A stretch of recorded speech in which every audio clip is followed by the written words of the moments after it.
ISROയിൽ ഉദ്യോഗസ്ഥയാണെന്ന് തെറ്റിദ്ധരിപ്പിച്ച് നിരവധി പേരിൽ നിന്നും ലക്ഷക്കണക്കിന് രൂപയും സ്വർണവും കൈക്കലാക്കിയ ചെമ്മനാട് കൊമ്പനടുക്കത്തെ ശ്രുതി ചന്ദ്രശേഖരനെതിരെ ഒരു കേസ് കൂടി പോലീസ് രജിസ്റ്റർ ചെയ്തു. കിഴക്കേക്കരയിലെ ദേവിദാസിന്റെ പരാതിയിൽ കാസർഗോഡ് ടൗൺ പോലീസാണ് കേസെടുത്തത്. This news sponsored by Unity Center for Medical and Computer Education, Kanhangad, Kasaragod ജില്ല. 73,000 രൂപയും 83.81 ഗ്രാം സ്വർണവും കൈക്കലാക്കി തിരികെ നൽകാതെ വഞ്ചിച്ചുവെന്നാണ് ദേവിദാസിന്റെ പരാതി.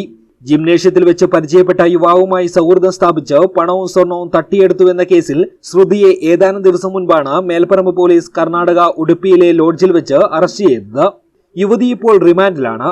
ഇതിന് പിന്നാലെയാണ് ദേവിദാസ് പോലീസിൽ പരാതി നൽകിയത്.